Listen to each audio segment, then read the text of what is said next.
지금은 노원문화센터? 맞죠, 쌤? 이름이 헷갈리던데? 아닙니까? 뭡니까? 노원문화예술회관이 아, 노원문화예술회관. 올해부터 네. 노원 아트 뮤지엄으로 바뀌었고 아, 네. 뮤지엄으로 승격이 됐어요. 그 미술관 기준을 맞춰가지고. 조수미 선생님이 오시고 우거워하는 모습을 찍어야지.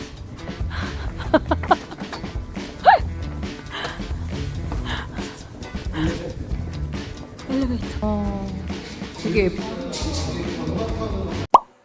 네, 여러분, 오늘은 제가 이번 주에 다녀온 따끈따끈한 새롭게 시작된 전시를 소개할까 합니다. 뉴욕의 거장들 잭슨 폴록과 마크 로스코의 친구들이라는 전시고요. 노원 아트 뮤지엄이라고 해서 이제 앞으로는 노원 아트 뮤지엄이라고 불릴 텐데 현재는 노원 문화예술회관에서 진행 중입니다. 국내 최초로 추상표현주의와 생명추상 작가들만 모은 전시로 뉴욕의 유데이 뮤지엄에서 온 작품들이고요. 저희 회사 조이 뮤지엄이 어린이 공식 뮤지엄 교육을 이 전시에서도 진행을 하기 때문에 사전에 교육 프로그램을 기획하면서도 예상은 했지만 막상 전시장에 가보니 좋은 작품들이 너무 많아서 제 구독자분들은 무조건 봐야겠다라는 생각에 소개를 하게 되었습니다. 1940년대 후반 미국 뉴욕에서 시작된 추상표현주의, 그리고 1950년대에 발전한 생명추상은 현대미술에서 진짜 중요한 사조죠. 두 번의 세계대전으로 인해 유럽이 붕괴되었을 때 현대미술의 중심지가 미국 뉴욕으로 옮겨갔고 그 과정에서 뉴욕이 국제적으로 미술적으로 중심에 있게 한 운동이 바로 추상표현주의와 생명추상 운동인 것 같은데요. 당시 뉴욕에서 활발하게 활동했던 많은 추상 작가들을 만날 수 있는 전시고요. 총 21명의 화가의 35점 작품이 왔습니다. 저는 오늘 8명 정도의 작가를 중심적으로 소개를 하고요. 선생님들이 이 영상을 보시고 직접 전시에 가서 모든 작품을 또 자세히 보시면 좋을 것 같습니다. 뭐니뭐니 해도 첫 번째는 잭슨 폴락입니다. 이번 전시의 메인 작품이 이제 홍보를 할 때 이 잭슨 폴락의 3m에 이르는 수평적 구조라는 이 작품을 많이 홍보를 하더라고요. 그리고 이 작품 주변에는 폴락의 드로잉이 함께 있어서 이 공간은 폴락의 작품을 좀 집중적으로 볼 수 있습니다. 폴락은 미국을 대표하는 화가이니만큼 작품의 가치 역시 매우 높은데요. 이 작품은 추정 가치가 약 2천억 원이라고 합니다. 여러분, 한국에 온 김에 이 작품을 보기 위해서라도 가시면 좋을 것 같아요. 폴락은 1947년 처음 캔버스를 바닥에 펼쳐놓고 공업용 페인트를 활용해 페인트를 떨어뜨리거나 붓는 액션 페인팅 기법을 창안했습니다. 50년까지가 폴락의 전성기고요. 특히 1949년에 라이프지는 이 폴락의 기사를 내면에 할애해 가장 미국적인 화가라고 소개하기까지 했습니다. 헤럴드 로젠버그가 그림이 더 이상 대상을 재현하는 것이 아니라 행동하는 장이라고 해서 액션 페인팅이라고 용어를 만들어냈지만 추상표현주의라는 단어가 더 많이 쓰입니다. 이 액션 페인팅이 특별한 이유는 창작자인 화가가 움직이면서 작업을 하는 모든 행동이 기록이 돼서 우리한테 보이기 때문이 아닐까 싶은데요. 사실 폴락이 처음부터 이렇게 바닥에서 액션 페인팅을 진행한 건 아니고요. 초반에는 아메리카 원주민들의 예술, 또 멕시코의 벽화, 초현실주의의 자동기술법 이런 것들을 다 영감을 받아서 흡수를 하고요. 그 다음에 자신의 어떠한 액션 페인팅을 진행을 합니다. 폴락이 자주 쓰는 기법, 이게 드리핑 기법인데요. 드리핑 역시 폴락이 최초로 한 것은 아닙니다. 과거의 초현실주의 화가들이 우연의 효과를 극대화하기 위해 자동기술법이나 펜듈럼 아트를 시도를 했거든요. 이렇게 폴락은 이제 과거에 있는 미술사들을 여러 가지 방면으로 본인이 흡수한 후 본인만의 새로운 방법을 창안을 합니다. 그게 바로 우리가 알고 있는 액션 페인팅이죠. 또 한 명의 화가를 제가 잠깐 소개드리면 잭슨 폴락이 좀 영감받았던 아티스트 중에 우크라이나 출신 이제 아웃사이더 아티스트인 자넷 소벨이라는 여성 화가가 있어요. 40대에 독학으로 그림을 처음 그렸고 미대를 다닌 것도 아니었지만 이제 캔버스를 바닥에 놓고 물감을 흘리게 하는 이 드리핑 기법을 사용해서 추상 작품을 제작을 했고요. 1940년대 중반에 이 자넷 소벨의 작품이 뉴욕의 모마에서 전시가 된 적이 있었고 당시 이제 좀 젊은 화가였던 폴락이 이 전시를 보고 영감을 받기도 했습니다. 하지만 폴락은 폴락만의 작품에 어떤 우주적인 힘이 있기 때문에 상당히 매력적인 화가인데요. 저는 과거에 한 글에서 우주에 가장 많은 땀을 흘리고 간 화가라고 잭슨 폴락을 소개한 적이 있습니다. 폴락의 작품들은 대부분 거대한 크기고 캔버스 자체가 환경의 일부처럼 느끼게 한다는 장점이 있습니다. 그래서 폴락의 작품을 보면 그림을 감상하는 것 같지 않고 오히려 그림 속에 내가 몰입이 되어 있다는 느낌을 받죠. 또 폴락이 유명해지게 된 건 사진 때문이 아닐까 싶은데요. 이 한스 나무스가 찍은 여러 사진들로 폴락이 더 대중들에게 널리 알려지게 됐습니다. 안타깝게도 1956년 정말 제일 잘 나갈 때 폴락이 음주운전, 자동차 사고로 사망을 합니다. 그의 죽음은 사람들에게 많은 충격을 안겼고 미술계의 제임스 딘이다 이런 이야기까지 할 정도로 좀 안타까운 죽음으로 더 유명해지기도 했죠. 자, 이제 잭슨 폴락을 소개했으니 폴락의 부인 그리고 화가 리 크레스너의 작품을 소개합니다. 폴락과 리 크레스너는 1945년 결혼을 하는데요. 이 전시에 사실 리 크레스너의 작품이 좀 여러 점 와 있어서 리 크레스너를 좀 다시 한번 심층적으로 바라볼 수 있는 그런 계기가 되는 것 같아요.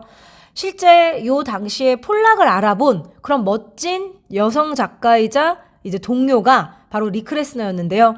인생 전체를 두고 볼 때는 아무래도 잭슨 폴락이 너무 미국 국민화가다 보니까 리 크레스너가 저평가되지 않았나라는 생각을 늘 합니다.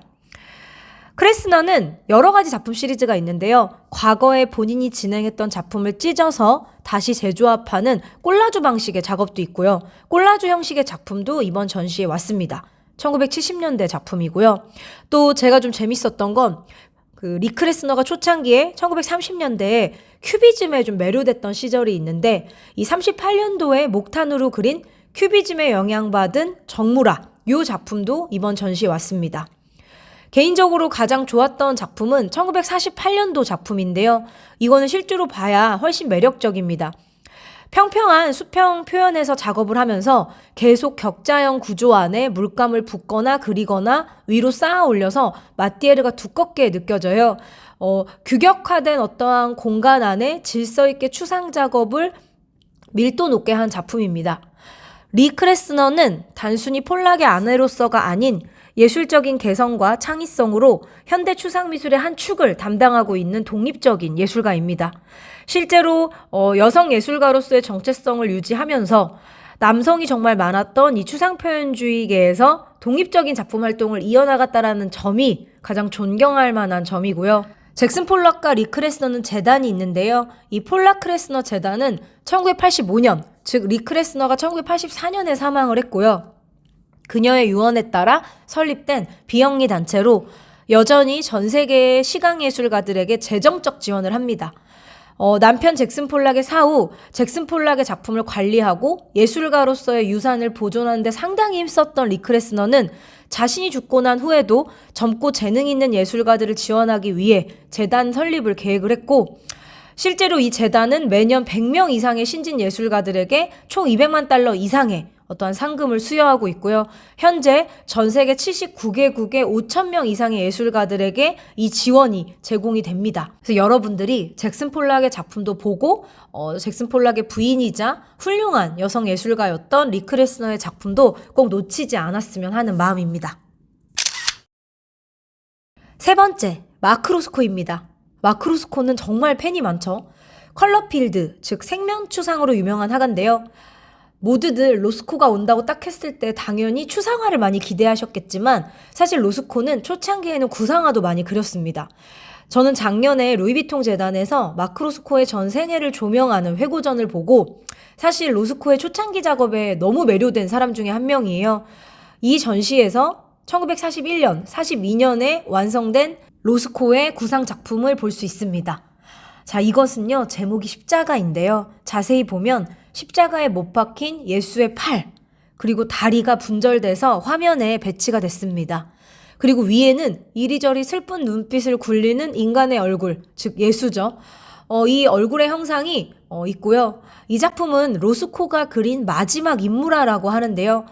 1930년대 후반 로스코는 방송에서 전쟁에 대한 보도가 이제 상당히 많이 나오고 또 유럽의 파시즘에 대한 대응으로 인물이 왜곡되고 파편화된 표현을 홀로코스트의 공포처럼 담았다고 합니다. 그래서 우리가 마크로스코 하면 떠올리는 그런 컬러필드 작품이 아닌 그가 초창기에 어떠한 작업들을 했는지 궁금한 분들에게는 이 전시에서 이 작품을 꼭 보시면 좋을 것 같습니다. 네 번째는 아돌프 고틀리브입니다. 사실 저는 고틀리브의 팬이기도 해서 이 전시에 아돌프 고틀리브 작품이 3점 왔다고 해서 너무 기대하면서 갔어요.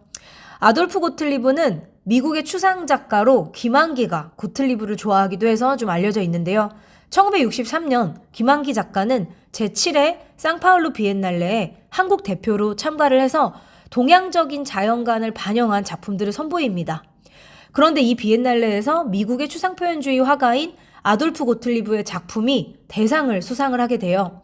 김환기는 고틀리브의 작품에 깊은 감명을 받고 또 고틀리브의 작품에서 어떠한 예술적 충격을 받고요. 현대미술의 중심지인 뉴욕에서 새로운 도전을 시작하려고 뉴욕으로 이주를 합니다. 뉴욕으로 이주해서 고틀리브도 만나고 또 마크로스코 등과 같은 미국의 대표 추상 화가들과 교류를 하게 됩니다. 고틀리브의 작품은 상당히 서정적이면서도 좀 동양적이다라는 생각이 드는데요. 또 이런 작품도 있지만 그리스 로마 신화나 고전에서 영감을 얻은 이미지들을 도형화하고 추상화한 것도 있습니다. 1946년 그려진 선원의 기한이라는 이 작품은 고틀리브가 기호와 상징을 사용해서 추상적이면서도 상징적인 의미를 전달하려고 만든 작품입니다. 초창기에는 초현실주의나 원시미술에 영향을 받았지만 점차 단순한 형태로 이제 귀결이 되는데요. 저는 개인적으로 이 작품이 상당히 좋았는데 에테라드난을 많이 떠올리기도 하더라고요. 상당히 서정적이지만 제목이 폭발이에요. 작품 안에서 생면이 포함하는 부분이 상당히 크고 여백의 미가 있으면서도 동양적인 풍경화 같은 그런 느낌이 드는 작품입니다. 5번째는 로버트 마더웰입니다. 로버트 마더웰은 사실 헬렌 프랑켄텔러를 제가 또 좋아하는데 오늘 좋아하는 화가 이름이 너무 많이 나오잖아요. 제가 추상미술을 너무 좋아해서 그런 것 같아요. 어쨌건 헬렌 프랑켄텔러의 남편이기도 했었죠, 한때는. 또 마더웰도 철학을 공부했던 화가여가지고요. 작품이 상당히 철학적인 부분도 많이 있어요. 근데 이번에 온 작품은 저도 사실은 아예 온라인에서 못 봤던 작품이어서 좀 재밌었는데요. 로버트 마더웰 하면 추상이 정말 유명한데 이 작품은 구상이에요. 상당히 크죠? 저희 선생님의 딸이 7살인데 이날 같이 전시를 보러 갔는데 보자마자 하트랑 사람 얼굴이 그려져 있다고 하더라고요. 여러분도 한번 찾아보세요. 이 작품은 뉴저지주 밀번에 위치한 유대교회당 벽화로 이제 마더웰이 의뢰를 받아서 그린 겁니다. 당시에 퍼시벌 굿맨이라는 건축가가 50개 이상의 유대교 회당을 설계하면서 현대의 유대교 건축에 큰 영향을 줬는데 이 건축가가 예술과 건축의 융합을 상당히 중시하다 보니까 회당의 내부 장식에 다양한 예술가들과 협업을 합니다. 로버트 마더웰 작품이 대부분 추상인데 이제 이것은 구상인 이유가 자세히 보면 율법의 석판, 그다음에 사다리, 그리고 어린이가 사람 얼굴 같다라고 한 거는 의식용 촛대입니다. 당시에 이 유대교 회당의 벽화를 로버트 마더웰만 한 건 아니고요. 루이스 칸이라던가 벤샹가 같은 예술가도 협업을 했다고 해요. 그리고 이 작품 옆에는 이 작품이 만들어지기까지의 어떠한 이해를 도울 수 있는 드로잉이 함께 놓여져 있습니다. 그래서 이 작품 꼭 보시면 좋을 것 같습니다. 6번째는 모리스 루이스입니다. 한국에서는 무라카미 하루키의 소설 색채가 없는 다자키 스쿠루와 그가 순례를 떠난 해 표지로 알려진 작가예요. 이 표지에 쓰인 작품은 1961년 불기둥이라는 작품입니다. 보신 적 있으시죠? 이 루이스는요, 물감을 붓거나 흘려보내서 캔버스 위에 자연스럽게 퍼지도록 작업을 하는 화가입니다. 즉, 이제 붓 대신에 캔버스를 기울이거나 물감을 계속 흘리면서 그 번짐으로 루이스만의 독특한 형태를 창조를 하죠. 캔버스에 물감을 부어서 흘러내리게 하는 이런 기법은 필터 페인팅이라고 하기도 하고 스트레인이라고 하기도 하는데요. 캔버스도 천의 재질이나 성질이 다양하기 때문에 이 캔버스에 미치를 하지 않고 물감을 직접 흡수시키는 기법들을 많이 도전을 합니다. 또 재밌는 건 우리나라의 함경화 작가가 북으로 이제 캔버스를 보내서 북에 있는 여성 자수 노동자와 협업을 하는 그런 시리즈를 작품으로 발표를 하잖아요. 당시에 모리스 루이스의 추상화를 한경화 작가가 도안으로 선택을 해서요. 북한의 전통 자수 장인들에게 이 모리스 루이스의 추상을 수를 놓도록 의뢰를 한 적이 있습니다. 사실 저도 이때 마크 로스코도 있고 잭슨 폴락도 있는데 왜 모리스 루이스를 선택했을까? 그런 부분이 좀 흥미로웠는데요. 이 루이스의 작품이 내러티브가 제거된 순수한 생면띠들로 구성이 되어 있잖아요. 이런 것들을 과연 북의 자수 노동자들은 본다면 어떻게 느낄까? 문양으로 느낄까? 추상이라는 것에 대한 어떠한 개념이 있을까? 이런 여러 가지 생각을 하면서 이 작품을 재밌게 봤어요. 한경화 작가는 이러한 도안 속에 남북한의 사회적 정치적 이슈와 같은 무거운 텍스트들을 촘촘히 삽입을 했고요. 북에서는 절대 자유롭게 표현될 수 없는 추상화를 하나의 직물 공예로 또 자수 노동과 연결시켜서 모리스 루이스의 추상 미술을 사회적 맥락 속에서 새롭게 해석을 하기도 했습니다. 그래서 같이 연결해서 알고 또 작품 감상하시면 한 작가가 또 다른 현대 작가에게 준 영감 이런 것들을 떠올리면서 보시면 재밌을 것 같습니다. 7번째는 프랭크 스텔라입니다. 프랭크 스텔라는 캔버스의 형태를 화가가 바꾸는 작업으로 유명하죠. 즉 캔버스가 2차원 평면이 아니라 형태가 자유로워진다거나 즉 화가가 캔버스의 형태까지도 만들어버린다거나 평면을 넘어서 입체로 구현한다거나 즉 회화가 평면에 갇히지 않게 하는 작업을 많이 진행을 했는데요. 이 전시가 유대인 뮤지엄에서 작품이 왔다라는 건 감안을 한다면 훨씬 재밌게 볼 수 있어요. 예를 들어 아까 전에 마크 로스코도 십자가라는 주제였고 로버트 마더웰도 유대교 회당의 벽화였죠. 프랭크 스텔라의 이 작품은요. 이제 1970년대 초반에 진행된 작품이고 실제로 보면 크기가 엄청 크고요. 이제 실제로 보면 요 하나하나의 어떠한 재료가 다 다릅니다. 그래서 상당히 자세히 보게 되는데 폴란드 마을 시리즈라고 해서요. 이제 프랭크 스텔라가 이 폴란드 마을 시리즈를 통해 자신의 예술적인 방향을 새롭게 모색을 한 적이 있습니다. 2차 세계대전 중 파괴된 폴란드의 유대인 회당들에서 영감을 받아 제작이 되었는데요. 프랭크 스텔라가 동유럽의 유대인 회당에 관한 책을 보고 폴란드를 연구를 하면서 목조로 된 유대 교회당 건축 구조에 관심을 가졌고요. 홀로코스트로 인해 파괴되기 전 회당이었던 마을의 이름을 각 작품에 새깁니다. 이 작품은 그 프랭크 스텔라만의 쉐이프드 캔버스, 즉 변형된 캔버스 작업이기도 하지만 잊혀진 역사를 기억하는 추상 작업이라는 점에서 의의가 있는 것 같습니다. 다비드 그로테크 3이라는 작품이고요. 프랭크 스텔라는 미니멀리즘의 단순함에서 벗어나서 보다 복잡한 구조와 다양한 재료를 통해 작품의 깊이와 의미를 확장했기 때문에 실제 프랭크 스텔라의 작품은 이쪽 저쪽 돌아가면서 여러 방면에서 봐야 훨씬 그 매력을 느낄 수 있습니다. 그래서 전시장에 가셔서 이 작품 보시고 또 옆면, 측면 살펴보시면 좋을 것 같습니다. 8번째는 바넷 뉴먼입니다. 바넷 뉴먼은 가장 유명한 작품이 뭐냐면요. 대표적인 작품이 이 커다란 면에 얇은 선이 수직으로 샥 그려진 겁니다. 이 지퍼라고 불리는 수직선인데 이 지퍼를 배치해서 시각적 긴장감과 조화를 만들어내요. 제 개인적으로는 예를 들어 교회에서 기도를 하고 있는데 나를 향해 내리쬐는 어떠한 햇빛 같다고 해야 하나? 그런 느낌이 들어서 상당히 명상적이고 종교적이다라는 생각을 했었고 제가 작년에 알렉스 카츠 강의를 하면서 이제 찾은 자료인데 카츠가 본인이 좀 존경했던 화가들에 대해서 이제 썼던 책이 있어요. 알렉스 카츠의 영감 노트? 요런 책인데 거기서 이제 본인은 구상화지만 바넷 뉴먼이 이제 추상화로서 상당히 활동을 많이 했는데 그 바넷 뉴먼에 대해서 본인이 느끼는 어떠한 그런 명상적인 힘 이런 것들을 얘기한 적이 있어요. 그래서 추상화가지만 카츠와 같은 구상화가에게도 영감을 줬던 그런 화가고요. 실제로 바넷 뉴먼이 재밌는 게 처음부터 화가가 아니었고 원래 비평가였습니다. 비평하다가 철학도 공부를 했고 이제 화가로 전향을 하는데 바넷 뉴먼이 유대인이에요. 그래서 이 전시를 보다 보면은 이제 캡션에 바넷 뉴먼과 이제 부인이 안나리거든요. 바넷 뉴먼 안나리 재단이 기증했다라고 적힌 게 있어요. 실제로 이 바넷 뉴먼과 안나리 재단은 본인들이 소장하고 있는 많은 추상 작품들 중에 좋은 작품들을 기증을 합니다. 그래서 전시를 보다 보면 이 부부가 기증한 작품이 있어서 그런 것도 좀 찾으면서 보시면 재밌어요. 그래서 이번에 온 작품은 바넨유먼 작품 치고는 좀 크기가 좀 작지만 그래도 핵심적인 것들은 이해할 수 있지 않나, 그런 생각 때문에 우리가 바넨유먼의 작품도 꼭 놓치지 말자 해서 소개를 합니다. 이 이외에도 베니스 비엔날레 역사상 최초로 흑인으로 미국간 대표 작가가 됐던 샘 길리엄.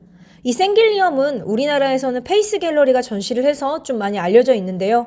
샘 길리엄의 작품 중에 이제 1960년대 작품은 완전 하드 엣지처럼 되게 정갈한 추상이 있어요. 그 작품이 와 있어서 반가웠고, 제스퍼 존스의 흔하지 않은 이 흑연 작업, 요것도 왔고요.